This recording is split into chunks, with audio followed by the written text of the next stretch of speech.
The dog appeared just after sundown, slipping out from the weeds along the old canal path. Its ribs showed through its coat, and its steps carried the wary rhythm of an animal used to going unnoticed. In its mouth, clamped gently between dull teeth, was a scrap of paper, creased, darkened at the edges, and fluttering in the evening breeze. The wind smelled faintly of rain and rust, and in the stillness, the dog's presence felt deliberate, as though it had come with a purpose. Edith Lane noticed first. She had been sitting on the porch of a cottage, the one that leaned toward the canal with its peeling paint and sagging roofline, clutching her cardigan tight against the cool air. At 70, she did not often expect company, certainly not from stray dogs that wandered like phantoms between the hedges and abandoned sheds. But this one paused at the base of her steps and stared at her with eyes too steady to ignore. Her instinct was to shoo it away. Yet something in the way the dog lowered its head, placing the torn paper squarely on the lowest step, stilled her hand. The animal backed away, not running, just retreating enough to keep its distance. She bent, her knees protesting, and picked up the scrap. The paper was softened from damp, the ink blurred in patches, but a few words remained legible, fragments that caught the breath in her chest, names she had not heard spoken in years. The canal hummed quietly, frogs calling from the reeds, as Edith sat back down with the page trembling in her hand. Her memory drifted unwillingly to a summer decades past, when police lanterns had swung along these same banks, searching, but never finding. She had long ago tucked that season into silence, convinced it was buried deeper than any roots. The dog did not leave. It lingered by the gate, shifting its weight from paw to paw, glancing once toward the far path that led into the thickets. Its body was taut, not hostile, but expectant, as though it were waiting for her to follow. Edith felt a knot tighten, low in her chest. Stray dogs did not deliver offerings, nor did they hold gazes this way. Yet here it was, a creature of bone and hunger, bringing her a piece of the past no one had dared touch in half a century. She set the paper down on her lap and looked again at the dog. The animal's ears flicked with every sound of the night, the crack of a twig, the distant rumble of a train butt. Its eyes returned to her unblinking. She wondered if it had been drawn by scent, or by something older, some quiet current of memory that ran deeper than human knowing. Her hand trembled as she folded the page along its worn creases. Whatever it meant, it was not chance. That much she could feel as surely as the chill seeping into her bones. And when the dog finally turned, slipping back into the shadowed path, Edith found herself rising, cardigan clutched tighter, her breath uneven. The page in her pocket burned with a weight she did not understand, but she knew one thing: cases do not return without reason. The path grew darker the farther Edith followed, the dog's shape slipping between shadows like smoke. Its pace was steady, unhurried, yet it never strayed too far ahead. She could hear the soft pads of its paws scuffing the gravel, the faint jingle of something metallic it carried now, perhaps a bit of collar or a rusted tag clinging to its fur. Branches arched overhead, their leaves rustling with a low murmur that made her think of whispers she was not meant to hear. The canal smell sharpened as they moved, algae, damp iron, and the faint sweetness of decaying reeds. Edith's shoes caught on roots, and more than once she nearly stumbled, but still she pressed forward. She felt as if her own steps were no longer her own, pulled by some gravity older than reason. Ahead, the dog paused near a crooked willow, its branches hanging like curtains of ash. Beneath the drooping boughs lay the remains of a fire pit, stones blackened, scattered, their soot bleeding into the soil.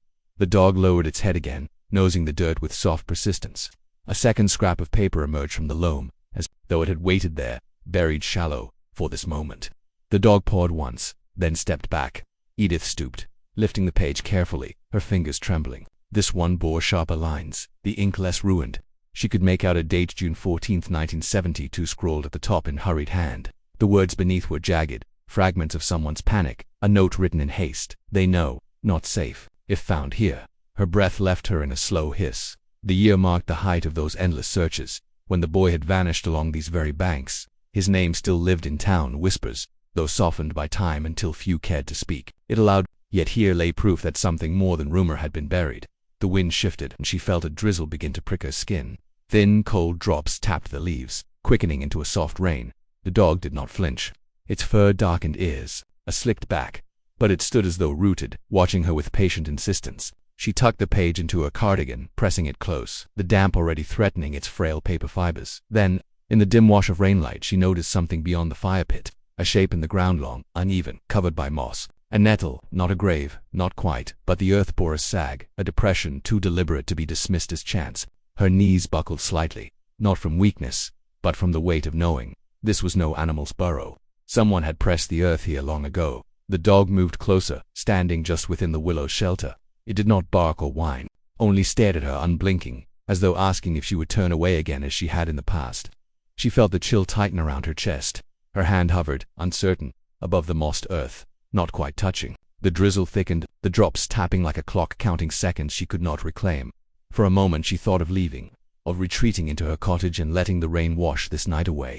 But then the dog shifted, its paw pressing against the damp ground with quiet insistence. It looked back at her, eyes holding not hunger or wildness, but something she could not name, something that felt older than instinct, older than fear. She pulled her hand back and stood, heart rattling, against her ribs. She could not face what lay beneath, not yet.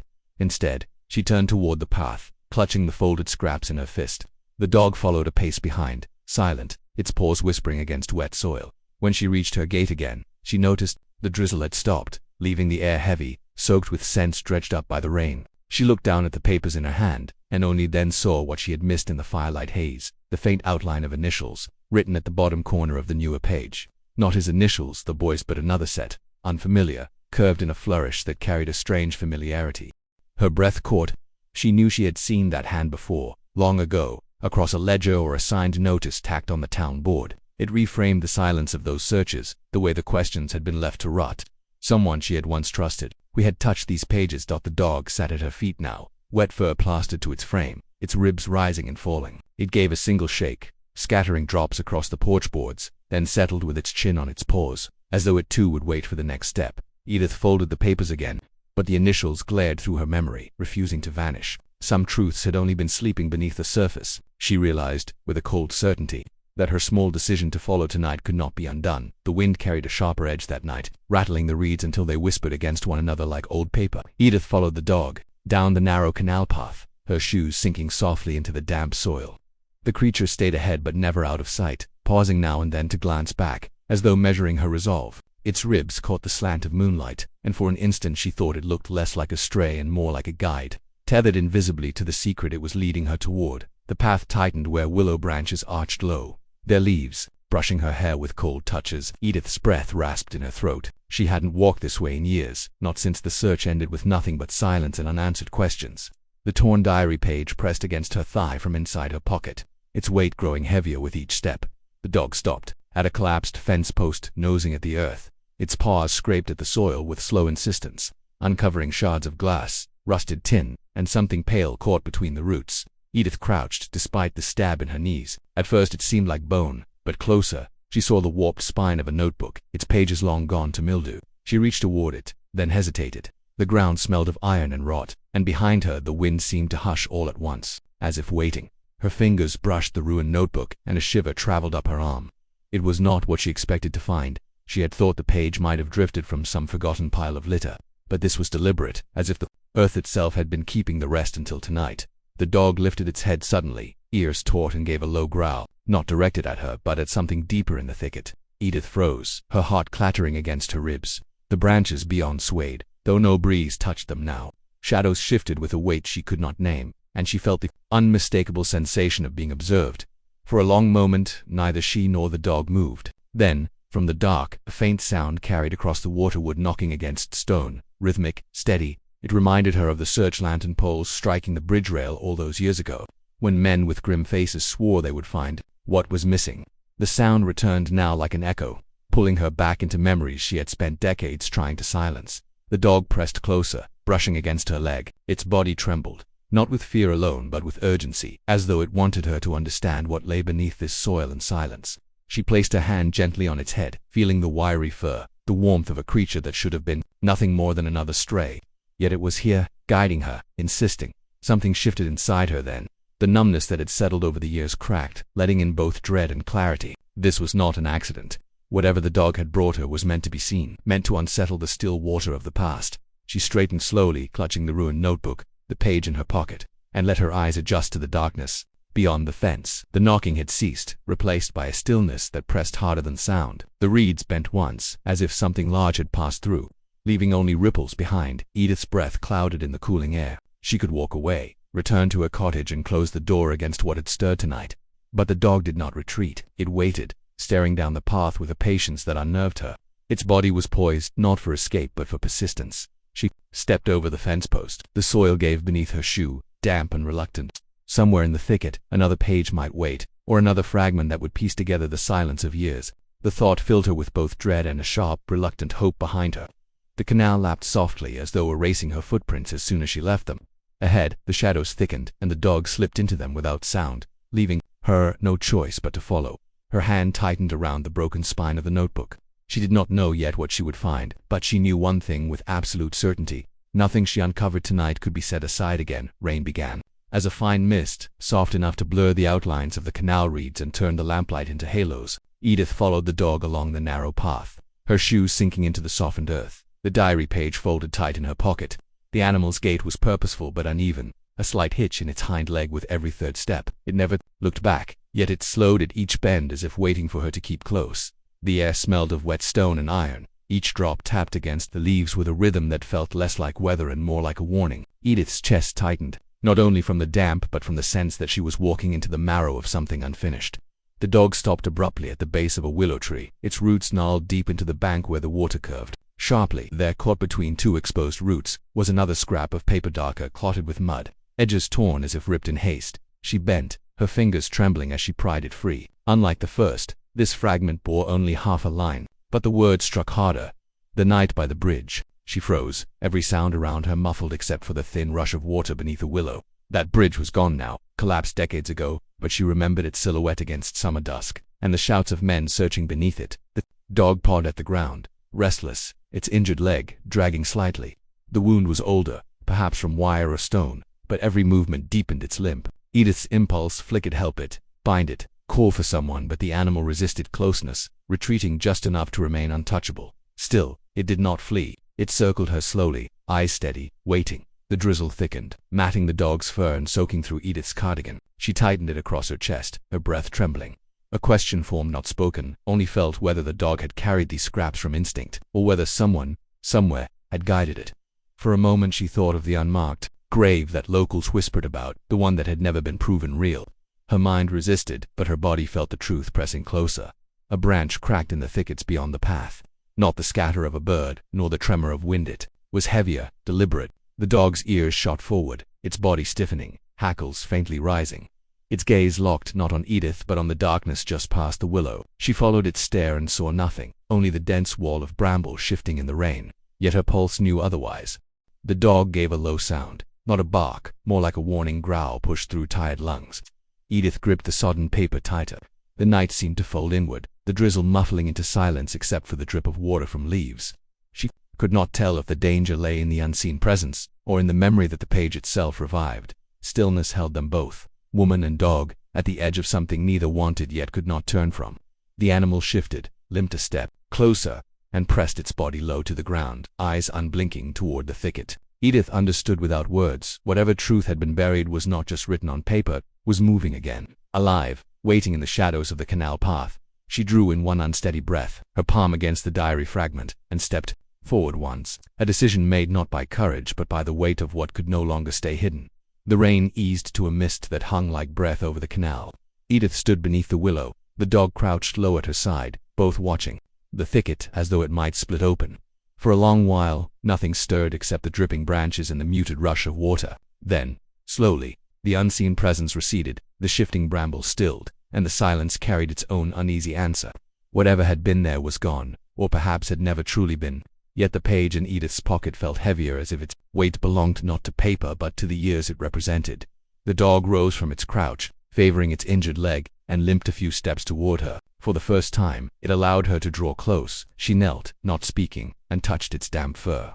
Beneath the coarse hair was the warmth of a body that had carried messages no one else dared deliver. The animal did not resist. Its breath came steady, a calm that seemed to pass into her hand. In that simple moment, Edith understood. The scraps of diary were not meant to reopen wounds but to guide her to their resting place. She followed the dog once more, across the path and up the incline where the willow's roots gave way to higher ground. The climb was slow. Her knees faltered. The dog limped, and yet they moved together with the patience of creatures carrying long burdens. At the crest lay the remnants of stone fragments of the old bridge wall, now cloaked in moss. The dog stopped there, nose low, tail still. Edith placed her hand on the stone, and for the first time in decades, she let herself imagine the truth plainly.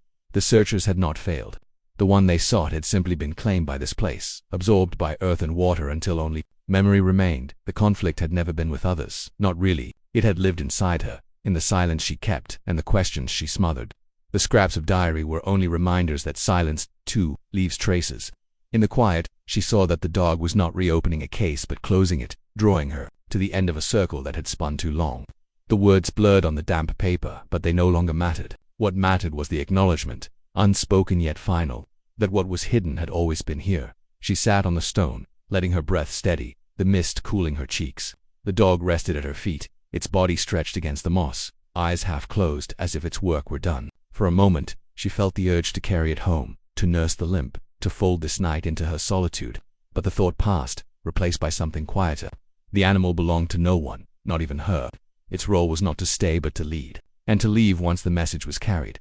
The drizzle thinned further, until only the occasional drop fell from the leaves. In the distance, dawn pressed faint light against the horizon, a gray shimmer over the canal. Edith reached into her pocket, unfolded the final scrap, and let the wet air dissolve the edges. She set it gently on the stone, not as evidence but as offering. The paper sagged with moisture, clinging to the moss, its words fading into unreadable ink. She no longer needed to hold them. That the dog lifted its head, ears pricked to some call only it could hear. It rose with difficulty, favoring its leg, and stepped away from her. Not hurried, not secretive, only deliberate, as it had come. It paused at the slope, glanced once back, then slipped into the pale mist that drifted across the reeds. She did not follow. Some truths were not meant to be chased. They were meant to be witnessed, accepted, and released. Alone, again, Edith remained seated on the stone until the first birds stirred, their calls thin against the water. She thought of how long she had carried silence, how it had bent her back, dulled her days. And yet, on this damp morning there was no triumph in breaking it, only relief in letting it go. The dog had carried the burden to her. Now it had carried it away. As she rose, her knees stiff but her step lighter, she felt no need to speak of what she had found. Some resolutions were not meant for police records or whispered gossip. They were meant for the heart, a quiet recognition that loss can live without haunting, that memory can remain without demand. She walked back along the path, her cardigan damp, her hands empty. The canal lay calm, carrying rainwater out toward the river, its surface unbroken except for the widening circles left by falling drops. At her porch, she sat again where the night had begun, the chair creaking, the air cleared. The place where the dog had laid the first scrap was bare now, only the dark imprint of rain on the step. She let her eyes rest on it, then closed them, drawing in the scent of wet earth and stone. For the first time she did not recoil from the memory of lanterns on the bridge or voices calling through the dark. She let them pass through her, softened by time, no longer demanding answer. A breeze lifted, carrying mist down the canal. It curled around the willow, stirred the reeds, and rose toward the cottage. In its current, Edith imagined not faces or voices but only the faint print of footsteps already fading into the earth. The wind gathered them, lifted them, and left the ground bare once more. She opened her eyes to the morning light. The truth had not changed, but her place within it had. There was no more waiting for answers, no more fear of shadows. The silence she had once guarded was no longer a burden. It was simply silence again.